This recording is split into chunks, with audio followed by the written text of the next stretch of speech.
이 마태복음을 비롯해서 모든 복음서의 주인공은 예수님이십니다.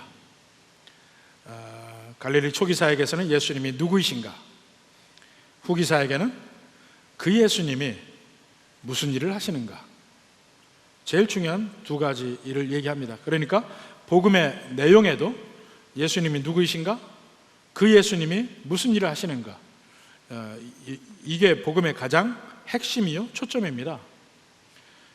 근데 그 중에서 오늘 나오는 본문은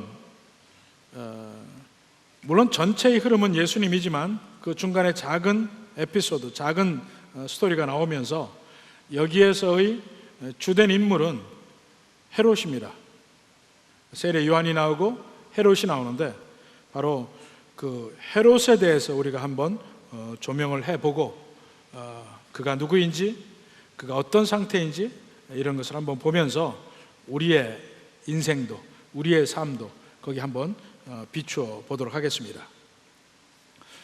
여기 나오는 헤롯은 성경에 여러 명의 헤롯이 나옵니다. 헤롯 가문이 있는데 그 헤롯 가문의 제일 모두에 나오는 사람이 누구냐면 안티파테르라고 하는 사람이에요. 그건 헤롯 대왕의 아버지이기도 한데 그 안티파테르는 로마가 이제 점점 극성하죠. BC 50년, BC 100년 이때 로마가 극성할 때 이 팔레스타인에는 유대인 왕조가 세워집니다. 성경에 나오지 않고 중간기의 이야기인데 그 마카베 전쟁 이후에 하스모니안 왕조라는 그 왕조가 있었는데 거기에 중요한 일종의 총리로서 일을 한 사람이 안티파테르라고 하는 사람인데 그 사람은 이두메 사람입니다. 에돔 사람이란 말이에요. 그러니까 원래 유대인이 아니죠. 그가 유대인 여자와 이제 하스모니안 왕조의 사람과 결혼을 해서 자녀를 낳고 거기에서 계속 이 통치 계급 중에서 살게 되는데 그 아들이 헤롯 대왕입니다. 바로 이 헤롯 대왕 때에 예수님이 탄생을 하십니다. 그 헤롯 대왕은 우선 잠깐 우리가 성경에서도 봐서 알 수 있지만 예수님이 메시아가 베들레헴에서 태어난다고 하니까 동방박사가 온 때를 기준으로 해서 2살 되는 남자아이는 베들레헴에서 전부 죽입니다. 그의 성격의 단면을 이야기해주는 면인데 이 사람을 헤롯 대왕이라고 하고 그 아들 중에서도 헤롯이 있고 그 손자 중에서도 헤롯이 있고 그렇습니다. 근데 그 아들 중에 헤롯이 오늘 본문에 나오는 헤롯 안티파스입니다.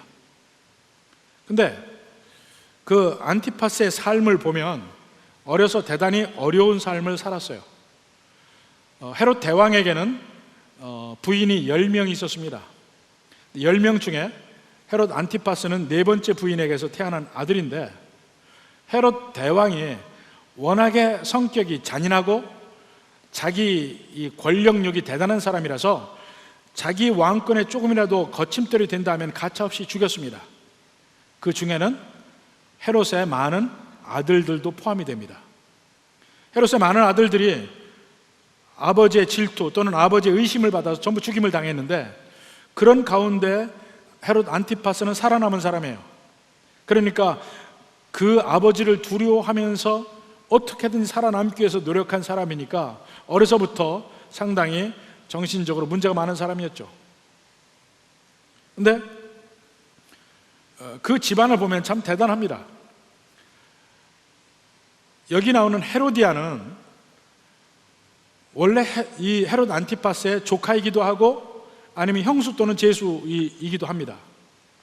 헤로디아가 누구냐면 헤롯 대왕의 아들 중에 아리스토블루스라고 하는 아들이 있는데 그 아들의 딸이에요. 그러니까 헤롯 안티파스에게는 조카죠. 근데 그 헤로디아의 아버지인 아리스토블루스는 그 역시 아버지 헤롯 대왕의 의심을 받아서 죽임을 당한 존재입니다. 근데 그 딸인 헤로디아는 자기 아버지의 형제 중에 빌립이라는 사람에게 시집을 갑니다. 그러니까 헤롯 안티파스에게는 조카 딸이기도 하고 형수 또는 제수, 아마 제수일 가능성이 많은데 제수일 거라고 생각을 해요. 이 빌립은 여기 분봉왕 헤롯이라고 했는데 사실은 헤롯 대왕의 아들 중에 넷으로 원래 헤롯 대왕의 통치한 곳을 나눠서 다스리게 했는데, 그 중에 하나 헐몬산 쪽으로 해서 다스리게 한 그 분봉왕 빌립이 있는데, 그 빌립과는 다른 빌립일 거라고 생각을 해요. 그러니까 아주 그 가계도가 복잡한데, 헤롯 안티파스는 이 아랍 쪽의 공주하고 결혼을 합니다. 근데 그 공주도 정략 결혼해요. 로마의 황제 그 아우구스투스가 헤롯 안티파스를 아랍 왕의 딸과 결혼하게 하는 것은 그 아랍과의 경계에서 평화를 유지하기 위해서 정략 결혼을 시켰습니다. 그러니까 애초에 사랑으로 결혼한, 물론 결혼은 아니었지만 그렇게 결혼한 상태여서 그가 이제 로마로 가는 중에 그 지중해 한 도시를 지났는데, 거기에 자기 형제인 빌립이 살고 있었고 그 안에 헤로디아가 있었어요. 근데 거기 가면서 거기에 머물다가 그 헤로디아와 사랑에 빠집니다. 로마를 갔다 와서 그 헤로디아를 취해요. 자기 형제 아내인데 취해. 결국 그 빌립과 이혼을 하고, 헤롯 안티파스는 그 아랍의 공주하고도 이혼하고 두 사람이 결혼해 살아요. 자기 조카 딸이자 제수였던 헤로디아를 자기 아내로 맞이합니다. 그러니까 한마디로 이 집안은 콩가루 집안입니다. 헤로디아가 결혼할 때 그 원래 아버지 빌립에게서 낳은 딸인 살로메도 따라갔어요. 그가 자라면서 한 10대 후반이 되었을 거라고 생각을 해요. 근데 그렇게 되니까 그 당시 세례 요한이 보기에는 거의 절반 이상이 유대인인 이 헤롯 안티파스가 유대인을 통치하는 분봉왕이면서도 유대인의 법을 정면으로 어기고 리더로서 역할을 하지 못하니까 그를 공격을 한 거예요. 어떻게 하나님 말씀대로 살지 못하고, 더군다나 이 세상 법에도 없는 자기 동생의 아내를 맞이하고 이미 결혼했는데 다 이혼하고 그런 일을 행하느냐, 그것은 간음이다, 배신이다, 속임수다, 공격을 했죠. 근데 그렇게 함에도 불구하고 이 헤롯 안티파스는 세례 요한을 죽이지 못합니다. 죽일 수 있어요. 죽일 능력이 있는데도 죽이지 못해요. 왜냐하면 세례 요한이 하나님의 선지자라는 걸 그가 압니다. 또 나중에 보면 알겠지만 마가복음 6장에 보면 그가 그 세례 요한의 말을 아파하면서도 그 말을 달아서 자꾸 듣는 장면이 나와요. 그러니까 그를 인정하니까 안 죽여요. 잡아서 감옥에만 가뒀습니다. 근데 그러한 때에 헤롯 안티파스가 이제 생일 잔치를 합니다. 그 갈릴리의 모든 그 유지들 다 불러서 생일 잔치를 해요. 근데 사실 원래 유대인들에게는 생일 잔치라는 말이 나오지 않아요. 생일에 대해서 그렇게 중요하게 생각들을 안 했던 것 같아요. 성경 전체에서도 보면 생일 잔치가 2번 나옵니다. 2번. 한 번 나오는 것이 어디냐면 창세기 40장에 그 바로가 생일 잔치하는 면이 나와요. 그러니까 요셉이 감옥에서 이 왕궁 감옥에 있을 때 술 맡은 관원장과 떡 맡은 관원장을 만나잖아요. 거기서 그들에게 예언하죠. 술 맡은 관원장은 복직할 것이고 떡 맡은 관원장은 그는 죽임을 당하리라. 예언대로 그대로 됐어요. 그런데 그 술 맡은 관원장이 바로 옆에서 술을 따라주고 있는 바로 옆에 측근인데, 그 요셉의 하소연을 듣고도 얘기하지 않는 대목에서 바로의 생일잔치가 나옵니다. 그리고 2번째 나오는 게 바로 이 헤롯 안티파스의 생일잔치예요. 그러니까 성경에는 생일잔치는 거의 안 나와요. 결혼식 잔치는 많이 나오는데 생일잔치는 많이 안 나와요. 그만큼 그들은 생일잔치에 별 의미를 두지 않았다는 거예요. 그러니까 오늘날에 우리가 살면서도 너무 지나치게 생일잔치에 의미를 둬서 왜 내 생일잔치 안 해주냐, 그런 소리 우리 하지 맙시다. 거기에서 이제 잔치를 베풀었어요. 근데 그 잔치를 할 때 보면 대개 그 여자 노예들이 나와서 춤을 춥니다. 근데 이때는 함께 사는 헤로디아가 이미 계략을 씁니다. 그래서 그 노예들의 춤을 말고 딸을 내보내서 춤을 추게 해요. 근데 그 춤은 상당히 관능적으로 추는 춤이에요. 그것이 보니까 헤롯을 기쁘게 했다고 표현하고 있습니다. 6절에 보니까 마침 헤롯의 생일이 되어 헤로디아의 딸이 연석 가운데서 춤을 추어 헤롯을 기쁘게 했다. 이것은 그냥 딸이 춤을 춰서 기쁜다는 개념이 아닙니다. 성적인 면이 분명히 들어가는 거예요. 이 헤롯의 마음이 자기가 새로 맞은 그 헤로디아의 딸에게도 그 성적인 마음이 들어갔을 거라고 생각해. 헤롯의 욕망이. 그러니까 그가 과하게 반응을 합니다. 맹세를 하면서 7절에 보니까 헤롯이 맹세로 그에게 무엇이든지 달라는 대로 주겠다고 약속한다. 이거 상당히 과한 거예요. 그리고 좀 더 비슷한 말이 마가복음 6장이 나오는데, 마가복음 6장에는 뭐라고 되어 있냐면 6장 23절에 보면 또 맹세하기를 무엇이든지 네가 내게 구하면 내 나라의 절반까지로도 주리라. 이 말 보면 또 생각나는 사람이 있어요. 에스더서에 보면 에스더의 남편인 페르시아의 아하수에로 왕이 나옵니다. 그러니까 아하수에로 왕이 우리가 세계사를 배울 때는 크세르크세스라는 왕이에요.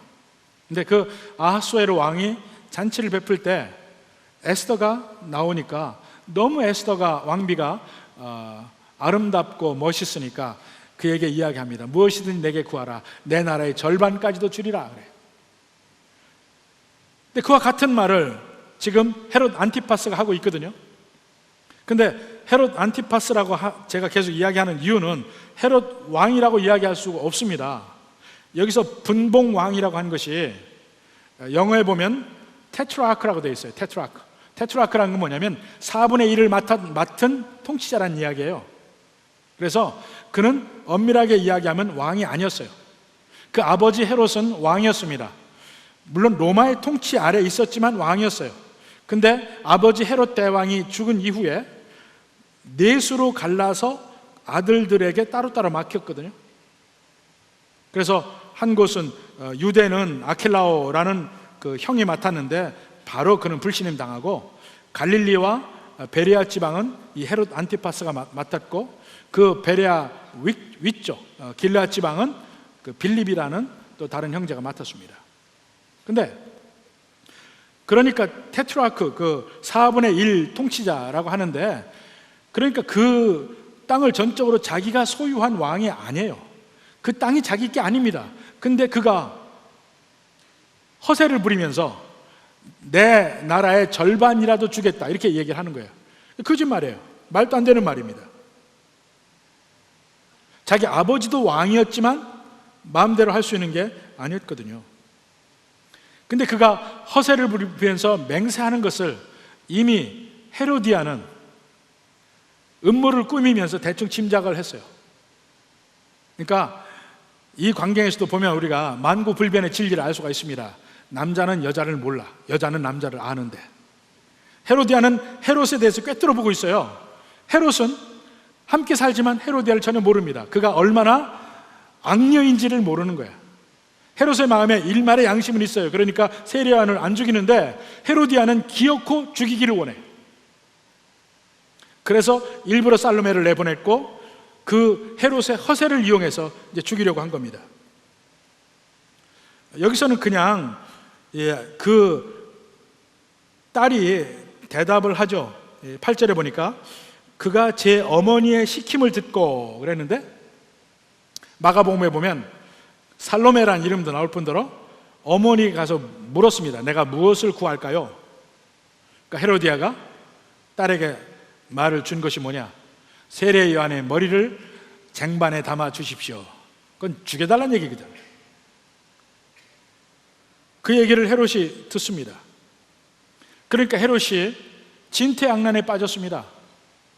자기는 세례 요한이 하나님의 사람인 것을 알고 두렵고, 또 백성도 세례 요한을 하나님의 사람으로 알고 존경하니까 그 백성의 소리도 두려워요. 그래서 안 죽인 거거든요. 죽이기를 원치 않아. 근데 반면에 그가 맹세를 했는데 이 둘 중에 선택을 강요받는 대답이 온 거예요. 과연 이제 그에게는 둘 중에 하나 선택을 해야 돼. 과연 내가 세례 요한의 하나님의 사람됨을 인정을 하고 그를 죽이지 않을 것인가? 그렇게 되면 이제 맹세를 못 지키게 되고 여러 사람 앞에서 허세를 부렸는데 그게 다 펑 터지게 되는 거예요. 그래서 근데 만약에 맹세를 지킨다고 하면 자기 허세는 유지가 되고 자기 체면도 유지가 되고 사람들 앞에서 자기 과시도 되는데, 문제는 자기의 마음속 깊이 양심에 반하는 행동을 해야만 합니다. 이때 그는 결국 자기가 한 맹세대로 선택을 하고 세례 요한을 죽여서 쟁반에 그 머리를 담아서 줍니다. 나는 그 살롬의 딸도 참 희한한 여자라고 생각해. 죽은 사람 머리를 쟁반에 받아서 가지고 가는 여러분 그거 할 수 있어요? 나는 남자라도 그거 못하겠어요. 그만큼 헤로디아나 그 딸이 지금 아주 악한 겁니다. 독하기도 하고. 헤롯이 잘못 걸렸지. 헤롯에게는 자기 양심보다는 자기 과시가 우선되었고 자기 명예가 더 우선이었고 평판이 우선이었어요. 도덕적인 옳고 그름의 문제가 아닙니다. 결국 그 선택을 하게 되는 거예요.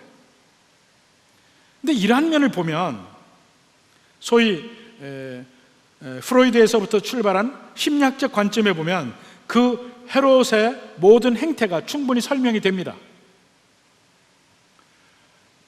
프로이드가 이야기할 때 인간의 모든 행동과 말, 이것의 근원, 동기는 두 가지가 있다고 했어요. 하나는 에로스, 하나는 사나토스라고 하는 겁니다. 무슨 말이냐면 에로스라는 것은 성적인 욕망이에요. 인간은 성적인 욕망에 이끌려 살아요. 항상 그 동기가 있어요. 그러니까 이 세상에 그 매춘이 없어지지 않고 포르노가 없어지지 않고 이는 모든 그 남자의 마음, 여자도 요즘은 마찬가지지만은 거기에 그 에로스, 그 성적인 욕망이 언제나 있다는 것이 전제가 되는 겁니다. 두 번째는 사나토스. 원래 의미는 내가 남을 죽일 수 있는 힘을 얘기해요. 죽일 수 있는 힘. 그러니까 이것은 일종의 권력의 의지. 왜 내가 말하면 저 사람이 들을까? 내 말을 들을까? 그것은 내가 그 사람의 생명에 위협을 줄 수 있는 존재이기 때문에 듣는다는 거예요. 성적인 욕망과 권력의 욕망, 이 두 가지가 인간의 모든 행동을 설명할 수 있는 동기가 된다는 거예요. 그게 프로이드 심리학의 가장 근본입니다. 기반입니다. 거기에다 또 하나 뭐냐면 인간은 어려서의 자기 환경의 지배를 받아서 형성이 된 상태로 어른이 된다는 거예요. 그래서 어른의 행태는 그 사람의 어릴 때의 환경을 보면 왜 그가 이런 일을 하는지를 설명할 수 있다는 것입니다. 그렇게 되니까 이제 인간은 자기가 하는 행동에 책임질 필요가 없게 돼요. 아무리 악한 행동을 해도 이것은 어려서 이 사람이 가정생활에 이러이러한 문제가 있어서 이러한 그 영향을 받아서 이렇게 했다. 그러면 그가 한 악한 행동에 책임은 어디에 있습니까? 그 사람에게 있는 게 아니에요. 그 사람의 어려서의 환경에 있는 거야. 그 사람의 어머니, 그 사람의 아버지, 그 사람의 어려서 잘못된 환경 때문에 이렇게 형성이 돼서 이런 악한 행동을 했다는 거야. 그러면 자기의 책임이 전혀 없어요. 그러니까 현대 심리학의 관점에서 보면 이 세상에 죄인은 존재하지 않습니다. 죄인 대신에 오직 환자만 존재해요. 환자. 세상의 모든 일을 그렇게 설명한다니까요. 그래서 법정에서도 중요한 그 형사법정에서 방어의 논리가 뭐냐면 내가 정신적으로 문제가 있었다. 이거예요. 그러니까 내 책임이 아니라는 거예요. 내가 정신적으로 문제가 있을 때. 그것을 근본적으로 제공해 주는 것이 소위 현대 심리학입니다. 헤롯 안티파스를 보더라도 그가 어려서 얼마나 어려운 삶을 살았어요. 아버지에게 죽임을 당할까 봐 전전긍긍하고 살았던 그 삶은 분명히 정상적인 삶은 아니었습니다. 그리고 아버지의 사랑은 더군다나 받지 못했죠. 그러한 환경에서 자란 그가 문제가 있을 것이라는 것은 충분히 짐작할 만한 거예요. 그렇더라도 그의 모든 행동에 옳고 그름이 빠질 수 있냐 이거예요. 성경은 그 현대 심리학과는 전혀 다른 이야기를 합니다. 성경은 옳고 그름을 이야기합니다. 이 세상은 점점 심리학뿐만 아니고 모든 다른 그 학문이 그런 방향으로 가서 세상의 절대적인 선과 절대적인 악은 점점 믿지 않는 세상이 되었어요. 그러한 사회적 분위기 속에서 우리가 예수님만을 믿고 예수님만이 유일한 우리 구원의 길이라는 것을 이야기하면 편협되다고 이야기를 해요. 그러한 사회에 우리가 살고 있습니다. 이것만이 가장 옳은 길이라고 이야기하면 왜 꼭 거기만 옳으냐고 이야기를 해요.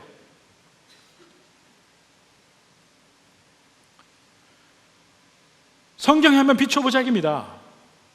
그래서 이 헤롯의 이야기, 헤롯과 헤로디아와 살로메와 나오는 이 모든 이야기 중에서 한번 하나님의 말씀과 한번 비추어서 보자 이겁니다.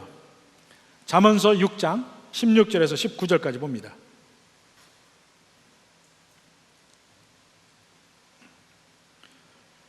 여호와께서 미워하시는 것 곧 그의 마음에 싫어하시는 것이 7가지이니 6가지 또는 7가지 하나님이 싫어하시는 것을 이야기를 합니다. 자, 17절부터 19절까지 보니까 나와요. 17절에 3가지, 18절에 2가지, 19절에 2가지. 17절 봅시다.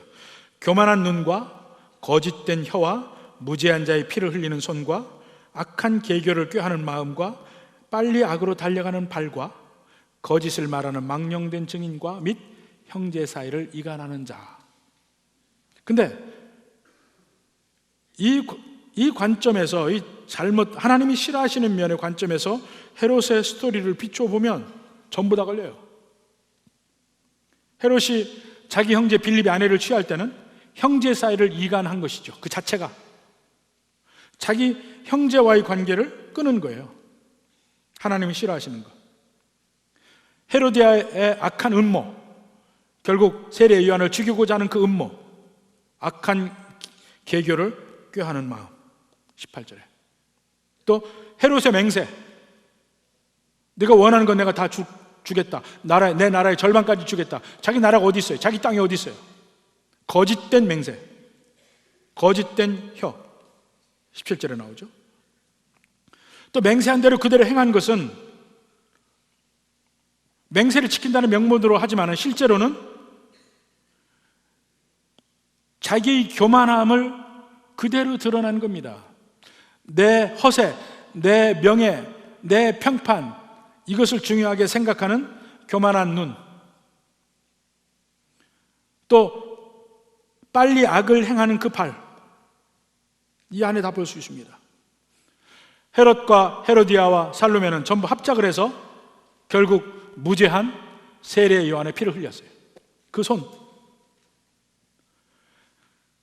하나님이 싫어하시는 예물까지 전부 해당되는 죄가 헤롯의 이야기에 다 들어있습니다. 그럼에도 불구하고 현대 심리학은 거기에 그것은 어려서 헤롯의 이러한 문제 때문에 그렇다, 부모의 사랑을 받지 못해서 누구의 사랑이라도 받기 위해서 모든 자기의 노력을 다 하다 보니까 그들의 평판과 그들의 인정이 자기에겐 더 중요했다. 그렇게 분석하면 뭐 할 거예요? 해결책이 없는데. 결국 그의 책임도 인정하지 않는데. 근데 성경의 해결책은 뭡니까? 그러한 죄 지은 사람들에게 성경에서 얘기하는 해결책은 뭐예요? 오직 하나입니다. 회개하라. 회개하라. 그것의 잘못됨을 인정하고 발걸음을 돌려서 예수님께로 향해서 예수님 앞에 나아가고 내 대신 죽으신 예수님을 인정하고 그 예수님의 뜻대로 앞으로는 순종하겠다고 결단하고 그 길을 가는 것, 이것이 회개인 줄 믿습니다. 이게 회개예요. 이게 해결책이에요. 이게 죽음에서 생명으로 옮겨지는 길이에요. 근데 헤롯은 어떻습니까? 분명히 자기가 세례 요한을 죽이는 것이 잘못되었다는 것을 그가 알아요. 그래서 그를 안 죽이려고 노력을 했는데 사탄은 중간에서 어물쩡거리는 그를 그냥 내버려 두지 않습니다. 결국은 선택을 강요하고 선택 속에서 확실하게 죄를 짓게 만듭니다. 자기의 정욕에 넘어지는 것이죠.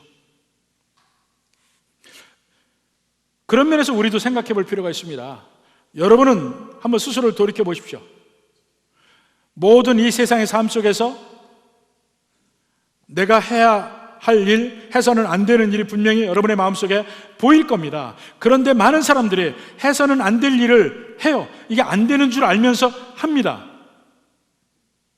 세상의 유익을 위해서, 내 편안함을 위해서, 괴롭지 않기 위해서 온갖 세상적 이유를 대면서 양심을 저버리고 성령의 뜻을 저버리는 일을 한다니까요.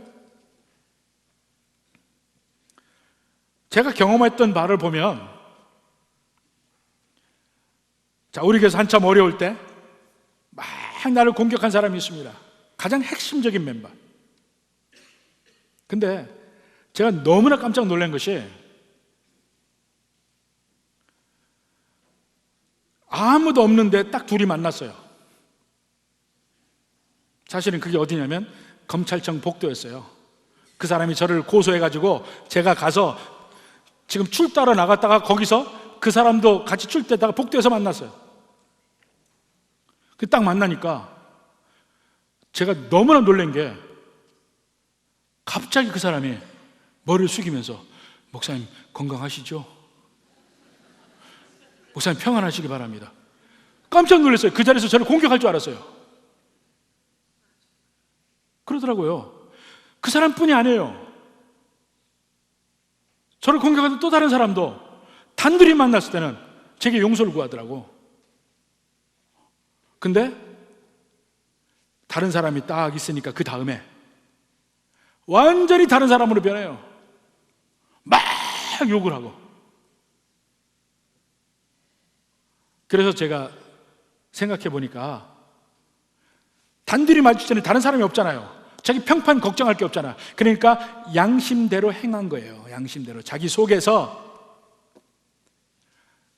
다른 사람이 볼 때는 양심은 다 꾹을 찔러 놓고 자기 체면, 자기 허세 그대로 막 했던 거야. 그게 그 사람들 뿐이겠어요? 혹시 여러분 중에는 그렇지 않습니까? 돌이켜서 마음에 찔림은 있어도 여러 사람들 앞에서 자기 허세 때문에 죄를 지은 적 없습니까? 내 허세 때문에 거짓말한 적 없습니까?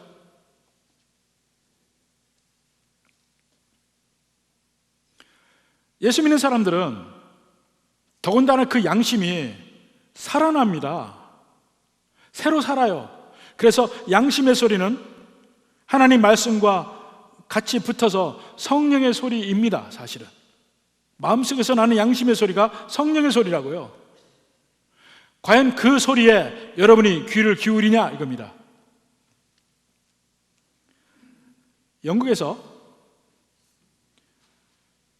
영국은 원래 로만 캐톨릭이었습니다. 그런데 헨리 8세가 이혼하고 새로 결혼하려고 하니까 로마 교황청에서 반대를 했죠. 그러니까 로마 교황청과의 관계를 끊고 영국의 교회를 영국의 국교로 새로 만듭니다. 그게 성공회예요. 성공회. 에피스코팔이라는 그 성공회인데, 자, 성공회에서 만들어져 전체가 이제 그렇게 됩니다. 근데 그 중에서 이제 아일랜드나 이쪽은 아직도 천주교가 계속 강하고, 그리고 스코틀랜드 쪽에서는 이제 나중에 개신교가 강해져요. 장로교가 스코틀랜드 생기고. 근데 그 다음에 이제 로만 캐톨릭하고 영국의 국교회하고 이제 부딪히기 시작한 겁니다. 그 다음에 메리 여왕이 취임을 해요. 메리 여왕이. 근데 이 메리 여왕은 천주교 신자야, 캐톨릭이야. 그래서 전체 영국을 다시 천주교로 돌리는 일을 합니다. 천주교로 돌리지 않으면 전부 죽였어요. 특히 주교들에게는 공개적으로 로만 캐톨릭으로 바꾸겠다는 서약들을 받았습니다. 그것을 거부하는 사람은 소위 라티마라는 그 사람을 포함해서 수많은 주교들이 화형을 당했어요. 그 가운데 캔터베리 대주교가 토마스 크랜머라는 분이었어요. 그도 처음에는 천주교로 바꾸는 것을 거부하고 있다가 동료 주교들이 계속 화형을 당하니까 그도 할 수 없이 그 개종하는 것에 사인을 했습니다. 근데 그의 양심이 계속 그를 치는 거야. 그게 아니다는 거를. 결국은 그가 옥스퍼드에 있는 세인트 메리스 처치라는 그 교회에서 설교를 하면서 자기 고백을 합니다. 내 손이 내 양심에 반해서 천주교로 돌아가겠다는 서명을 했으므로 이 시간 이후에 내가 화형을 당할 때 이 손이 가장 먼저 화형을 당할 것입니다. 실제로 그렇게 해서 그 로만 캐톨릭으로의 그 개종하는 것을 거부하고 그도 결국은 화형을 당하는데 그 화형식을 본 사람이 전하는 이야기입니다. 손을 먼저 내밀어서 손부터 화형을 당했대. 그 표시죠. 자기가 처음에 양심에 거슬러서 그 개종을 했던 거에 대한 회개의 표시죠. 그는 끝까지 이렇게 해서 자기의 양심을 지킵니다. 신앙 양심을. 근데 헤롯은 정반대. 분명히 그의 양심을 때리는 일이 있어요. 그런데도 그는 그 양심대로 행동을 못합니다. 마가복음 6장 20절 봅시다. 헤롯이 요한을 의롭고 거룩한 사람으로 알고 두려워하여 보호하며 양심대로 행동한 거예요. 또 그의 말을 들을 때에 크게 번민을 하면서도 달갑게 들음이러라. 이 하나님의 말씀이 참 그런 면이 있습니다. 하나님의 말씀은 살았고 운동력이 있어서 우리 마음의 모든 죄적인 것을 공격하고 잘라내고 수술하고 우리를 거룩함의 길로 가게 합니다. 그게 하나님의 말씀의 능력이에요. 그러니까 여러분이 제대로 하나님의 말씀을 들을 때마다 여러분은 마음속에 찔림이 있습니다. 마음에 찔림이 생겨요. 아파. 그런데도 듣고 싶어 또. 왜냐하면 내게 생명을 주는 말씀이니까 듣고 싶어요. 그러니까 하나님의 말씀이 제대로 선포되면 여러분에게 두 가지 마음이 동시에 생깁니다. 듣기 싫은 마음과 듣고 싶은 마음이 두 가지가 한꺼번에 있다는 거예요. 여기 헤롯이 그랬어요. 말씀을 들을 때 번민을 하면서도 달갑게 들음이라라. 그에게는 그래도 양심이 살아있는 거예요. 그런데 그는 어찌하든지 양손의 떡을 다 주려고 했어요. 세례 요한도 안 죽이고 공격하는 그 죄적인 일도 그냥 행하고 두 가지를 다 하려고 했는데 그렇게 안 됩니다. 사탄이 절대로 그냥 내어버리지 않습니다. 결국은 그는 자기 양심대로 살지 못해요. 자기의 허세, 자기의 이 세상에서의 평판, 명예, 이것이 더 중요했어요. 그래서 거기 9절에 왕이 근심하나, 양심 때문에 근심한 거예요. 근심하나 자기가 맹세한 것과 그 함께 앉은 사람들 때문에. 맹세를 지키는 것은 허세입니다. 함께 앉은 사람들 때문에 라는 것은 자기 평판이에요. 내가 이 사람들 앞에서 강하게 보이질 않으면 이 사람들이 또 나를 물로 보면 어떡하나, 이런 생각이 드는 겁니다. 그래서 주라 명하고, 여기서 주라 명했다고 그러죠. 마가복음에 보면, 마가복음 6장 26절에 보면 왕이 심히 근심하나, 거의 비슷한 말이에요. 자기가 맹세한 것과 그 앉은 자들로 인하여 그를 거절할 수 없는지라. 거절할 수 없었대. 마음속에 자기 합리화는 언제나 생깁니다. 내가 알긴 아는데 어쩔 수가 없어.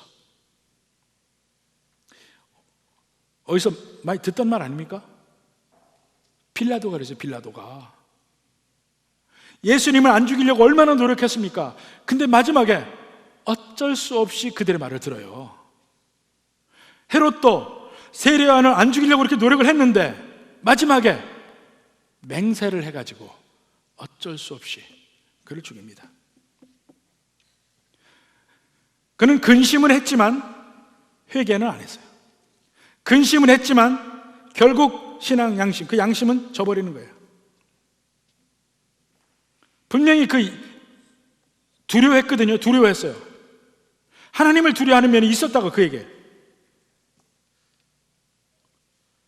양심을 버리고 행동을 한 뒤에 그의 마음은 어땠겠습니까? 죄를 한 번 지으면요, 그 다음에 항상 마음속에 두려움이 떠나지 않습니다. 여러분 죄 지어봐서 알잖아. 죄를 짓고 나면 마음속에 두려움이 떠나지 않아요. 그래서 벌은 여러분은 스스로 버는 겁니다. 헤롯에게 세례 요한을 죽인 뒤에 예수님의 소식이 들어오는 거야. 예수님이 세례 요한과 비슷한 말씀을 증거하면서 기적 행하는 거 보니까 세례 요한하고 비슷한 면이 많아요. 그러니까 마음에 덜컥하는 거야. 세례 요한이 다시 살았나? 옆에서 바스락 소리만 나도 마음이 덜컥해요. 왜냐하면 마음에 내가 죄를 지었다는 그 의식 속에서 두려움이 임하니까. 믿는 백성의 삶은 두 가지입니다. 내 마음속에 들리는 양심의 소리, 성령의 소리를 들으면서도 세상 것이 좋아서 세상 것을 택하고 나면 그것 때문에 세상적으로 여러분은 더 편해질 수도 있고, 돈을 더 벌 수도 있고, 더 여러분의 평판도 올라갈 수 있고, 인기도 있을 수 있고, 권력도 더 생길지도 모릅니다. 그러나 여러분의 마음은 더 불안해집니다.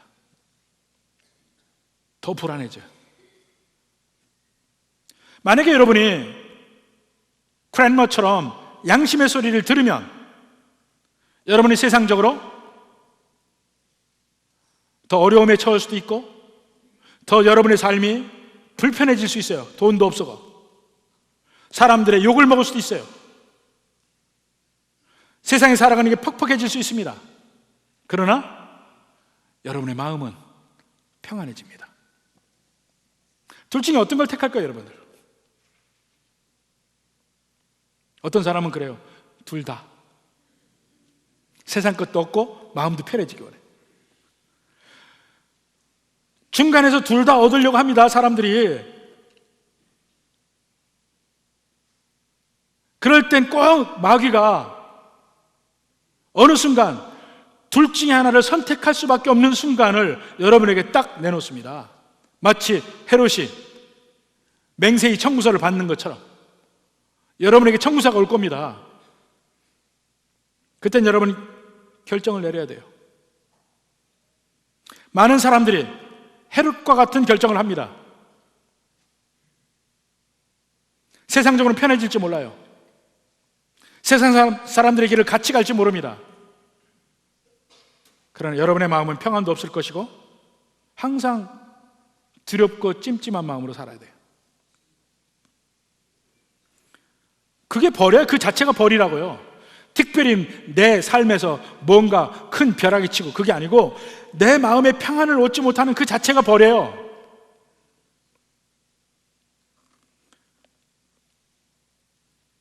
양심의 소리를 듣고 그것을 택한다면 내 환경이 어떻게 될지 모르지만 적어도 나는 거리낌 없이 담대하게 살 수 있습니다. 바울이 그랬어요. 바울이 사도행전 24장 16절 봅시다. 바울의 고백입니다. 그가 잡혀서 가이사랴로 갔는데 거기에 총독 벨리스 앞에서 자기 변호를 할 때 하는 얘기예요. 이것으로 말미암아 나도 하나님과 사람에 대하여 항상 양심의 거리낌이 없기를 힘쓰나이다. 믿는 자의 삶이 바로 이거예요. 우리 신앙 양심에 거리낌이 없는 삶을 살려고 노력하는 것. 바울이 그렇게 살고 있다는 거예요.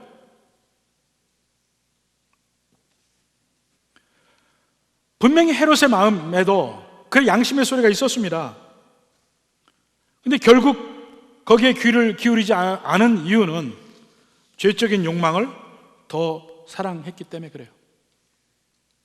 그러니까 여기 나온 헤롯 안티파스는 씨 뿌리는 자에 비유해서 세 번째 토양, 흙에서 싹이 나는데 가시덤불 때문에 더 자라지 못하고 열매를 맺지 못하고 죽는 그 토양, 그 세 번째 흙입니다. 가시덤불 땅. 말씀을 달게 받으나 세상의 정욕을 더 사랑해서 결국은 말씀을 버리고 갑니다. 열매를 얻지 못하고 생명도 얻지 못하고. 여러분은 어떻습니까? 대충 중간에 타협하는 길, 거기는 칼끝과 같아요. 절대로 그 위에 서서 있을 수가 없습니다. 둘 중에 하나예요. 이쪽이든 저쪽이든. 여러분 어디로 갈 겁니까? 여러분 스스로를 속이면 헤롯의 길을 갈 것이고, 담대히 하나님 말씀대로 살고자 하면 크랜머의 길을 갈 것입니다. 저는 우리 모든 성도님들이 양심의 소리를 듣고 순종하기를 바랍니다. 그 길이 여러분에게 진정한 평안의 길이요, 그 길이 진정한 생명의 길입니다. 외부적인 환경이 어떻게 돌아갈지는 몰라도 그것은 큰 문제가 아닙니다. 진정한 평안은 우리 마음에 있기 때문에 여러분 마음에서 평안을 얻는 주님의 뜻대로 가는 길을 가시기를 주님의 이름으로 축원합니다.